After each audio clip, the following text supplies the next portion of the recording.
Para profundizar sobre este tema, ¿qué piensa la gente del norte de Chile respecto a esta medida y cuáles van a ser las atribuciones que efectivamente tendrán los efectivos de las Fuerzas Armadas? Conectamos a esta hora con el gobernador de la región de Tarapacá, José Miguel Carvajal. ¿Cómo está, gobernador? Muy bien, muchas gracias Lucía por la invitación. Muchas gracias a usted por estar en contacto con toda Latinoamérica a través de The News. Es importante, como vamos a toda Latinoamérica, decir que los cargos son distintos y en este caso usted como gobernador es una persona electa por la región, no designado por el gobierno en esa zona, y por eso es importante preguntarle a usted en condición de representante de la ciudadanía, ¿no es cierto?, que lo pone a usted en ese cargo, ¿qué es lo que opinan de la medida tomada por el gobierno impulsada a través de este decreto del presidente Gabriel Boric? Bueno, nosotros hemos dicho, y esto ha sido algo que hemos planteado todas las autoridades locales, o sea, esto sin duda viene a poder responder frente a una demanda planteada durante mucho tiempo por parte de los vecinos y las vecinas de la región, la macrozona norte del país de Chile, en el extremo norte. Nos hemos visto vulnerados por un Estado que no estuvo preparado respecto a las tareas que significa tener fronteras resguardadas. Un Estado que no estuvo preparado tampoco, ¿no?, para poder abordar esta situación de este gran ingreso de flujo que se presentó desde hace un par de años. Y hoy día una de las herramientas que había sido solicitada por parte de la comunidad de disponer de más apoyo en esta frontera, apoyo que hoy día va vinculado a esta ley de infraestructura crítica que permite que personal de Fuerzas Armadas se encuentre dispuesta en la frontera, nosotros la felicitamos y de verdad que nos parece que es el camino correcto. Sabemos que hay una serie de otras condiciones que hoy día hay que trabajar, que esperamos que este gobierno se pueda hacer cargo, pero sin duda que el despliegue realizado por la ministra del Interior el día de ayer a la zona con el ministro subrogante de Defensa nos parece una buena noticia. Hoy día vamos a tener un contingente, Lucía, que va a ser cercano a las 600 personas de Fuerzas Armadas que van a estar dispuestas en la macrozona norte, particularmente en Tarapacá. Son cerca de 240 las que van a estar en el Colchane, en esta comuna compleja, fronteriza, que se encuentra a cerca de 4.000 metros sobre el nivel del mar. Así que esperamos que hoy día ya las tareas que entonces ya se comienzan a iniciar para poder dar un mayor control, resguardo, generen un mensaje que nosotros creemos que hace mucho tiempo se tenía que generar como país. Bienvenido todos aquellos que quieran venir a aportar, que ingresen por los pasos habilitados, que ingresen la documentación correspondiente, y no aquellos que están viniendo por pasos no habilitados y que finalmente muchos de ellos han sido involucrados y han sido parte de algunas situaciones más bien asociadas a la delincuencia que Claro. ha generado esta consternación de la macrozona norte en los últimos años. Claro, el ingreso de, por ejemplo, integrantes del crimen organizado, personas que están siendo buscadas por las policías de sus respectivos países. Cuando se discutía esta ley en el Congreso, en la conversación que hubo ahí en las instancias de las comisiones, los representantes de las Fuerzas Armadas no estaban muy de acuerdo con cumplir esta misión, pues según ellos no están preparados para ella, se preparan para otras cosas. Sin embargo, ayer finalmente se termina implementando, más allá de las decisiones de las Fuerzas Armadas, la decisión del gobierno, ¿no es cierto?, del Poder Civil, es efectivamente destinarlo a esas tareas. Y usted estaba, lo veíamos en imágenes, junto a la ministra del Interior, Carolina Toá, y también la representante de las Fuerzas Armadas, finalmente, independiente de la opinión que hayan tenido en su momento y que la presentaron adecuadamente en el Congreso. ¿Cuál ha sido la disposición también de quienes lideran las Fuerzas Armadas del país?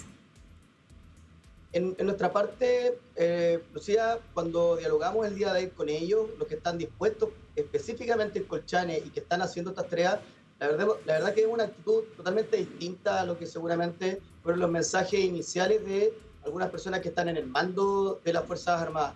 Nosotros vemos un sentido de colaboración, vemos un sentido de entender que estamos viviendo, que no solo las Fuerzas Armadas no estaban preparadas, tampoco estaba preparado el Estado de Chile. Sacamos una ley de migración hace muy poco tiempo. Hemos estado disponiendo de mayor infraestructura, tecnología en nuestras fronteras. Por lo tanto, me parece que hay una actitud muy positiva de colaboradora. Se están haciendo algunos procesos de capacitación para esta labor. Hay reglamentos de uso de fuerza que están hoy día claramente especificados de cuál es el actuar de las Fuerzas Armadas. Y finalmente, creo que el sentido de colaboración a la labor que hace Carabineros en la frontera ha sido lo que ha primado, el sentido de coordinación con aduanas, con la PDI, con las distintas instituciones que se encuentran presentes en la frontera y que intervienen, ¿no?, en esta gestión de lo que significa un mejor control de la frontera. Nosotros hoy día creemos que ha sido lo que ayer recibíamos como mensaje por parte del personal dispuesto en ese lugar. Perfecto. Así que me parece que no, que creo que hoy día lo que nosotros recibimos respecto a la conversación con ellos, que sostuvimos el día de ayer, precisamente lo que están dispuestos en Colchane es una actitud muy distinta, muy colaboradora, de entender el momento en que nos encontramos, y que lo que se busca es que el Estado pueda utilizar las herramientas, las instituciones, los recursos que están disponibles para ir enfrentando esta situación. Que en el futuro a lo mejor haya que discutir otras maneras, otras instituciones, claro. Absolutamente, pero hoy día estamos en un presente que nos deja una herencia bastante lamentable de cómo se trató este tema en los últimos años. Sí, a todo nivel, digamos, efectivamente, como usted mencionaba, a nivel de regulación migratoria, también a nivel de otro tipo de instituciones que pudieran, por ejemplo, en este caso, proteger las fronteras. Usted hacía mención de algo que es fundamental y que forma parte también de la discusión respecto de si estaban o no preparadas las Fuerzas Armadas para esta función, ¿no es cierto?, que es el reglamento de uso de la fuerza. Se sabe, las Fuerzas Armadas, al menos en el país, ¿no es cierto?, en otros países pueden también ser preparados para otras funciones, y lo han hecho, de hecho. En pandemia lo vimos también, ¿no es cierto?, pero en este país prioritariamente se señalaba que están preparados para ir a la guerra, ¿no es cierto?, y no necesariamente para pedir documentos, y que eso podría generar problemas respecto del uso de la fuerza. ¿Qué dice el reglamento finalmente y cuáles van a ser las atribuciones que tendrán los personales de las Fuerzas Armadas, los efectivos de las Fuerzas Armadas que se encuentren en las fronteras, en los pasos no habilitados, y que se encuentren con una persona o con un grupo de personas que quiere cruzar? Bueno, hace días atrás, Lucía, hay que recordar que personal de Fuerzas Armadas solo disponía de un decreto 265, que lo que vinculaba era una acción de coordinación en materia logística con Carabineros.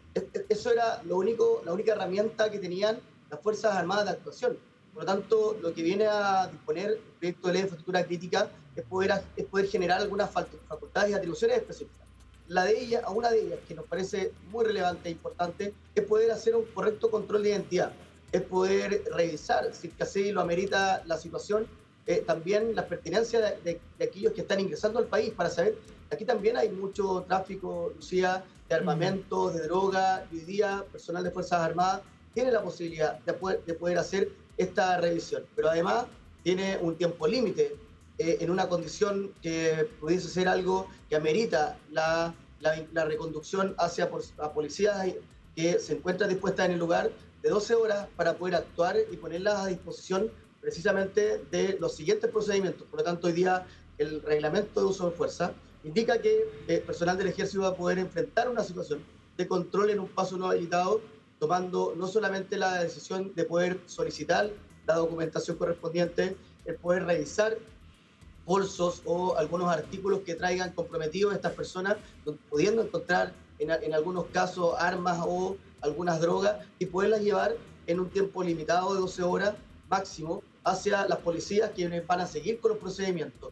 Eso es sumamente importante decirlo, porque actualmente el decreto 265 anterior no permitía ninguna posibilidad de estas que yo estoy planteando. Por lo tanto, nos parece que hoy día ya va a haber una actuación mucho más inmediata. Y hay algo que es importante decir. El reglamento de uso de la fuerza identifica un comportamiento que a nosotros nos parece sumamente adecuado. Nadie busca que las policías o el ejército ande disparando porque sí. Perfecto. Tanto Carabineros tiene un reglamento de uso de la fuerza actualmente, y muchas instituciones que están ligadas a armas tienen estos reglamentos. Bueno, aquí también se dispone. Y hay un detalle no menor.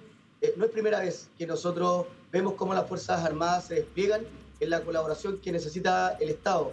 Lo hacen habitualmente las elecciones, por ejemplo. Claro. Lo han hecho en Tarapacá, particularmente. Nosotros hemos visto muchas veces que cuando ocurren algunos terremotos, cuando ocurren aluviones, se despliegan las Fuerzas Armadas, son muy colaboradores en la gestión, y también en algunos momentos en materia de seguridad colaboran también cuando hay que hacer cierto resguardo de algunos lugares importantes, y lo hacen de la misma manera. Lo que usted señalaba... Con un muy buen criterio. Lo que usted señalaba, gobernador, es bien importante, porque hay algunas voces que se han levantado críticas respecto del reglamento que se le ha entregado, o las atribuciones que se le ha otorgado a las Fuerzas Armadas, al lado de precisamente poder ampliar, por ejemplo, el uso de armas. La ministra del Interior, también en línea con lo que usted ha señalado, ha dicho: es perfectamente inútil y muy irresponsable generar la idea de que esto sería más efectivo si los militares pudieran disparar por cualquier cosa en la frontera. Eso no es así, eso no protege al pueblo de Chile ni a los militares. Vamos a cumplir un objetivo disuasivo, porque no está prohibido entrar a Chile, lo que está prohibido es hacerlo por pasos irregulares. Entonces lo que queda claro es que los efectivos de las Fuerzas Armadas lo que pueden hacer efectivamente es pedir documentación, revisar también bolsos, maletas u otro material que traiga una persona que está intentando ingresar o un grupo de personas que está intentando ingresar por un paso no habilitado, que además tendrá que reconducir a Carabineros en un plazo máximo de 12 horas. Y lo único que queda, más allá de esta medida, gobernador, ¿a usted le parece que hay cosas en las que todavía hay que trabajar, pero concretamente sobre este punto, como por ejemplo cuando usted se refería al ingreso de personas con antecedentes? ¿Hay conexión? Entiendo que no. ¿Se ha conversado sobre eso para saber, por ejemplo, con información biométrica u otra, quiénes son las personas que a veces no traen documentos o que pueden traer documentos que son falsificados? ¿Existe esa tecnología o cómo se va a mejorar esa tecnología? Sí, bueno, a propósito de esto, Lucía, de las condiciones en las cuales se encontraban las fronteras de la macrozona norte, efectivamente hoy día van a haber mayores tecnologías para hacer una revisión biométrica de las personas que ingresan al país. Eso es algo que en algún momento uno pudiese pensar que es de toda obviedad por la tecnología existente, pero no es de toda obviedad que estuviera dispuesto en la frontera. Bueno, esto es algo que se comienza a implementar en Arique, Parinacota, en la región extrema, en la zona norte del país. También es algo que se va a comenzar a implementar en Tarapacá, por lo tanto, también son medidas que van acompañadas, ¿no?, de este proceso que se vive respecto a esta situación de ingreso por paso no habilitado. Yo solo quería poner un punto, Lucía, que es importante decirlo. Esto no significa que por una actuación de disuasión, personal del ejército no va a poder hacer uso de su armamento. Probablemente, si es que hay en riesgo una vida, claro, la vida del propio militar o la vida de un tercero, va a haber actuación de armamento. Por lo tanto, lo digo porque ¿qué es lo que dice la ley? Es lo que dice el reglamento también. Es decir, aquí vamos a tener personal del ejército dispuesto con armas y que es como última medida van a poder actuar si es que así se necesitara. Es lo mismo que hace Carabineros también, ¿no? Claro. Cuando actúa en alguna detención ciudadana en alguna ciudad, también en alguna última medida, y lo hace cualquier policía en cualquier lugar del mundo, cuando vemos cómo van interviniendo progresivamente frente a un control. Decir que sí, hay otras tareas, Lucía. El trabajo de Chile con Bolivia particularmente era un trabajo que no estaba realizado. Y hoy día la ministra anunció que hay un muy buen avance en las mesas bilaterales que se están sosteniendo y que podría permitir el apoyo en la reconducción. Uno de los procedimientos que hoy día no se podía realizar con personas que no fueran, en este caso, en la frontera de Colchane boliviana. Particularmente con bolivianos no había ningún problema. Había una reconducción, se les tomaba, se devolvían hacia el otro lado, ¿no?, de la frontera, pero hoy día no podía suceder eso mismo con otras nacionalidades. Bueno, hay un trabajo que ya está muy avanzado por el gobierno boliviano y nos comentaba la ministra que es muy probable que prontamente ya comiencen las reconducciones a ser efectivas, pero también el gobierno va a continuar con aquellos procedimientos que correspondan en materia de expulsiones. También van a haber expulsiones, confirmó la ministra, cuando así lo merita alguna situación particular respecto a algunas personas que ingresan al país y vienen a delinquir y vienen siendo buscadas por parte de otros gobiernos. Y también van a existir posibilidades para que aquellas personas que ya ingresaron puedan regularizar su situación en términos de poder hacer este ingreso formal. Que es lo que el país dispone. Por lo tanto, nos parece que la visita de la ministra fue bastante contundente en términos de lo que estábamos esperando. Ahora, esperamos que vaya cumpliendo, sin duda, esta correcta labor, el personal de Fuerzas Armadas en ese lugar. Por cierto, que esperamos que empiecen a hacer una muy buena labor, que empiecen a existir la reconstrucción en el futuro, que empiecen a existir las expulsiones cuando se amerite y que empiecen también personas que ya están dentro de nuestro país poder hacer una solicitud de ingreso regular. Y para ello creo que ya hay un mensaje tanto al Congreso, a los parlamentarios. Hay que legislar en un país donde no sabíamos que íbamos a tener este importante nivel de ingreso. No nos preparamos para esto, y también apoyar a las instituciones locales, que son las que dan la primera ayuda, ¿no? Como los municipios locales, donde particularmente el municipio de Colchane ha sido estos que han prestado la primera medida, y nuestra región también en Tarapacá, donde vimos en algún momento las plazas públicas, las playas llenas de carpas con población migrante, porque no estábamos preparados. Yo creo que eso ya debe ser algo que debe quedar atrás.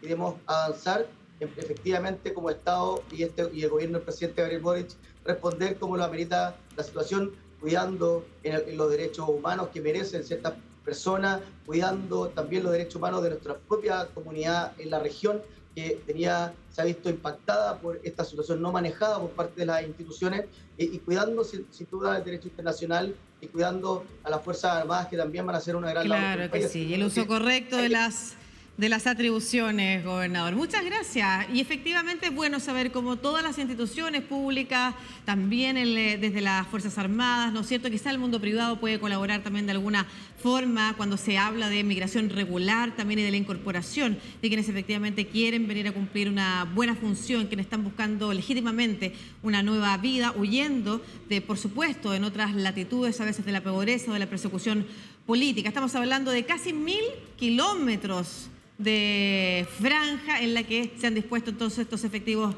militares, y de sus atribuciones, de sus tareas, estuvimos conversando con el gobernador de la región de Tarapacá, José Miguel Carvajal. Muchas gracias, gobernador, por su tiempo. Muchas gracias a ustedes. Que esté muy bien.